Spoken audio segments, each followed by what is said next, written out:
marka haddii caradaas ay jirto ay ku maqan tahay aan daree macnaha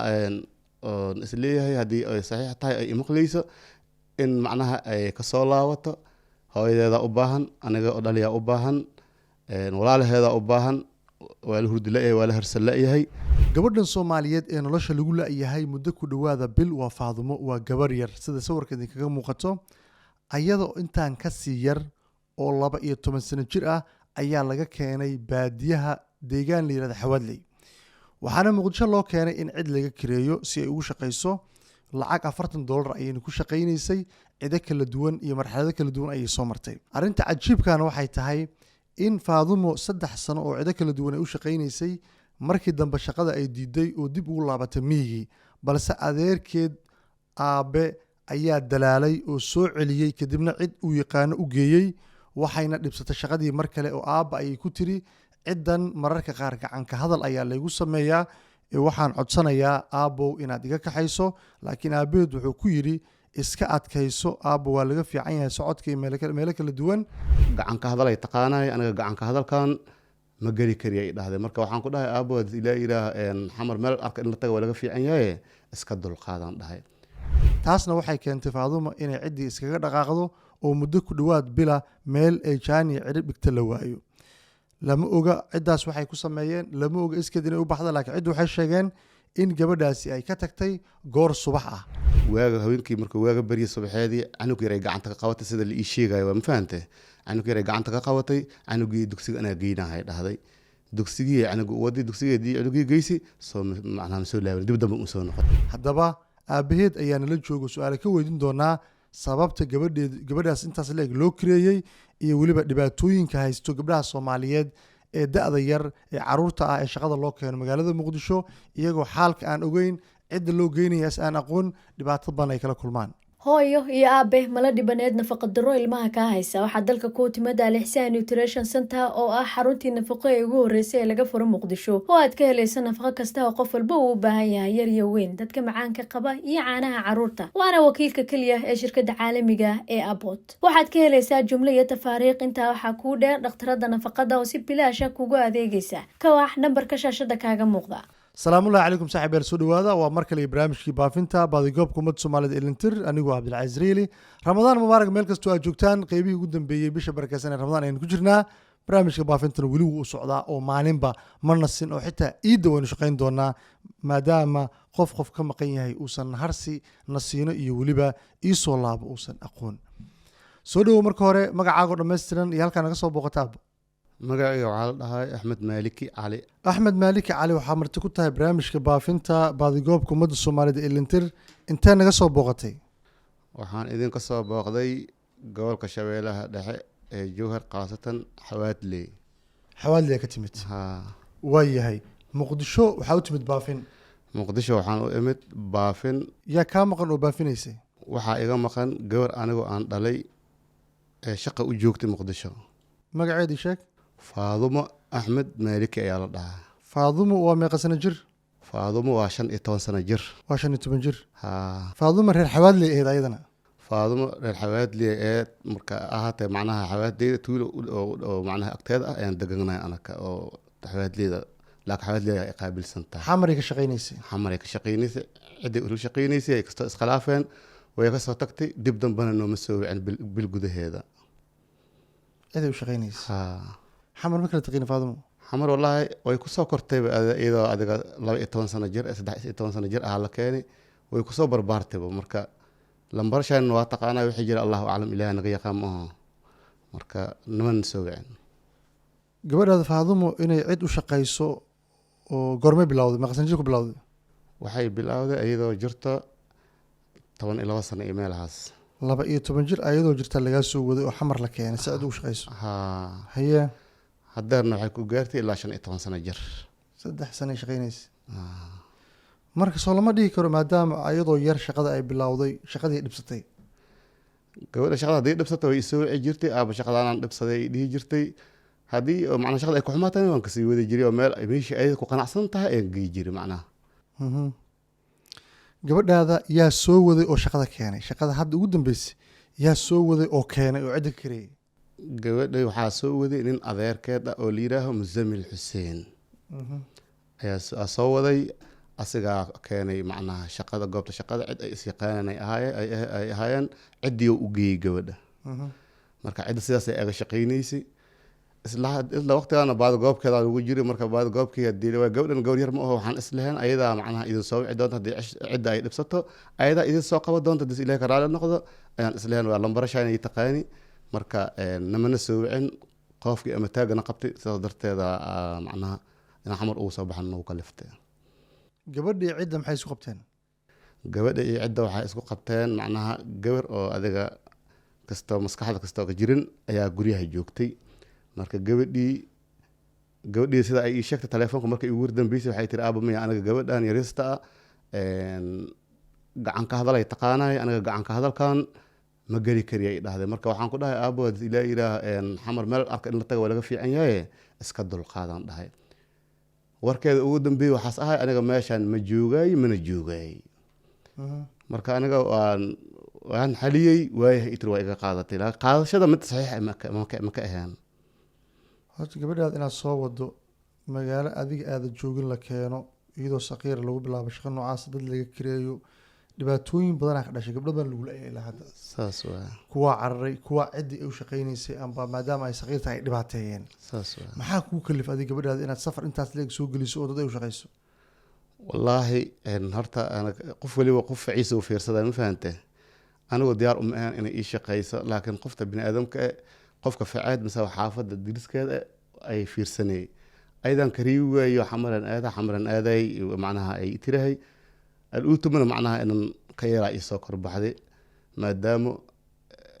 qofka hadda soo waday adeerkeed uu yahay oo xamar joogo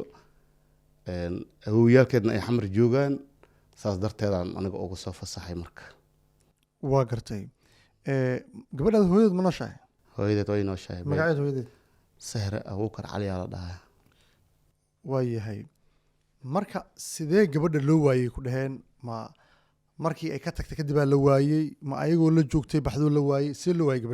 gabadha maalinta saasta ay habarta ay u shaqaynaysay ayada ay iskugu qalbi gaareen telefoonka laga soo wacay maalintii gabadh anigaa dejiyo ula jirtay markaas bacdigeeda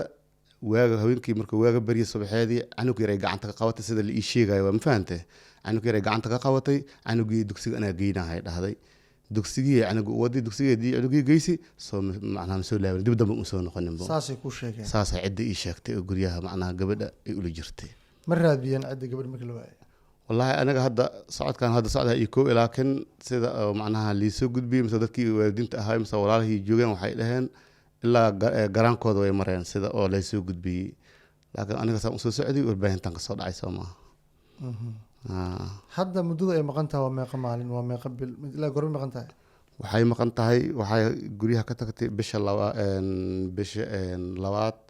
markay ahayd 25 ay guryaha ka tagtay hadeerna waxaa la joogaa bisha 3 26 soo maaha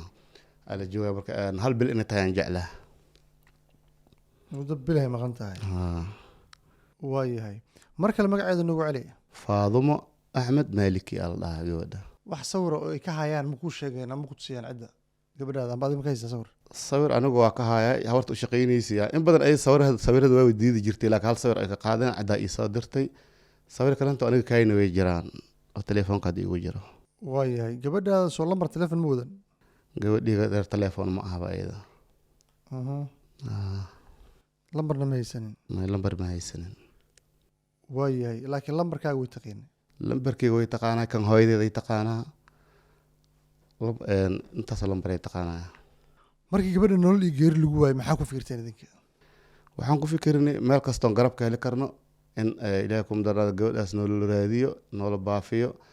garab noolagu seeyo si aan ku heli lahayn macnaha noolagu garab qabto saasaan ku fikirnay inaan soo baxnay mihin joogta saasaan kusoo joogi weyna soo maha dad kale oo family tihiin oo xamar joogo oo gabadhu ay taqaano ay aadi karto amba asxaaba ma jiraan dadka ay taqaani ayadoo macnaha lasoo weydiinin oo dhan kasta lasoo marinba goobtaan mala ibaanin waa la weydiiyey asxaab kalento hadda gaar ahaan anaka aan ognahayna ma jirto waayahay wax sheekaa amba guura kugu soo hadal qaad ma jirtaa gabadhaada gabadheyda guur oo iisoo hadal qaaday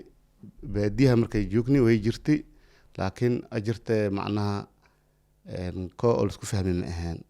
ninka ay soo hada qaadanin nin baadiyo jooga ayuu ahaa marka kaas haddii laga tala baxay waxay tiri xamar alee dira marka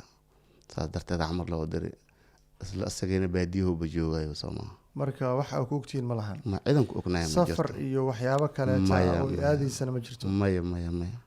waayahay booliiska iyo laamaha amniga ma wargeliseen maadaama gabar idinka maqan tahay gabadha ciddaas ila joogtay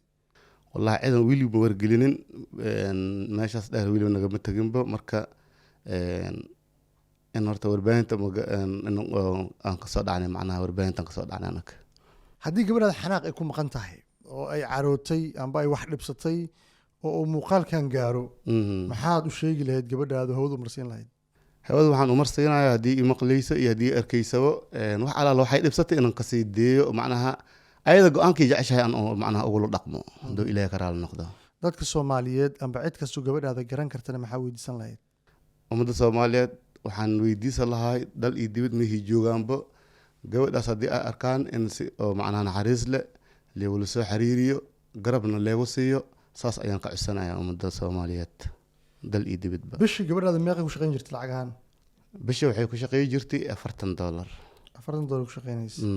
$40 see loo bixin jiray markii yaa qaadan jiray ayada malacaga la siin jiray ma idinka idin soo diri jirtay see loo maareyn jiray $40 sideeda banaanba anakaan soo diri jirtay markasta wax u baahatana anaga si qaas aan igula soo hadli jirtay aabba mi ahaa waxaasaan u baahanahay anagaa iyada u reebaya soo maaha waayahay ugu dambeyntii marka maxaa isleedahay gabadhaada sintaan way la maqan tahay isleedahay wallaahi aniga hadda kolley taba aabba wax dhaliyaan ahaye intaan gabadheeda ay maqan tahay waxaan isleeyahay in ay macnaha cari ku maqan tahay aan isleeyahay maan wax kale inay jiraan hadda aan u maleynayay marka haddii caradaas ay jirta ay ku maqan tahay aan daree macnaha isleeyahay haddii ay saxiix tahay ay imaqlayso in macnaha ay kasoo laabato hooyadeeda u baahan aniga oo dhaliyaa u baahan walaalaheeda u baahan waa la hurdi la-yahay waa la harsan la-yahay in sida ugu dhaqsiyadaha badan leh lambarashaynay taqaanaa hooyadeeda ay taqaanaa inay ugu dhaqsiyadaha badan nagu soo wacdaan macnaha aan rajeynayna hadduu ilahay ka raali noqdo lambarkaaga ii sheeg lambarkeyga waa 5 ewer 3 56 marka dhigo celi 5 ewer 3 56 lambarkaas adigaa wato lambarka anigaa wata magacee ku qoran aniga magacayga ku qoran axmed maalik ayaa ku qoran axmed marka qaar waxaa kusoo wici kara dad been kuu sheegaayo oo ku dhahay gabadhaada halkaani joogtaa lacag keen inta waay saan wayaa lagu sirin qof gabadhaada meel ku og amba haayo waa inaad tirahdaa muuqaal igu soo wac saas waa dadaa kaa nixinaya amba been kuu sheegaayo waa inay video callka ku tusiyaan saas waa kadib aa aamini kartaa gabadhaada inay tahay kana xaajoon kartaa saas waa wax kaloo intaa dheer waa noo sheegaysa miyaa jiro maya inta hadda oo xamar i keentay ee baadiyaha iga soo waday waa intaas aan wajigiina ku imid aniga in baafin la sameeyo oo dadka la baadi goobayaa kuu sheegay dad walaalihii ahaa joog oo hadeertaanba banaankaas kusoo dhaafnay waxaa macnaha qolkaas kale ku jiro ayay kusoo wadeen ayay ka isoo wadeen hadda ka hore inta yimideen marka waxaa la yirahay qofka gabadha dhali waa inuu yimaadaa waayahay waxaan rajeynaynaa biidnillahi alkariim inaad noo soo laabato adigoo faraxsan oo gabadhaada xog ka helay ramadaana lagu jiraa dadka soomaalida garab ay ku siiyeen insha allahu tacaala biidnillahi alkariim haddiin helo ilahay idinkiisa idinkayn ahaan goobtaan oo faraxsan in imaadan ilahay ka rajaynaya waa mahadsan tahay adaa mudan gudaana muuqaalka inta ayaan jeclayn san lahaa inaan kusoo gabagabeeyo balse waxaan ka codsanaya waalidiinta soomaaliyeed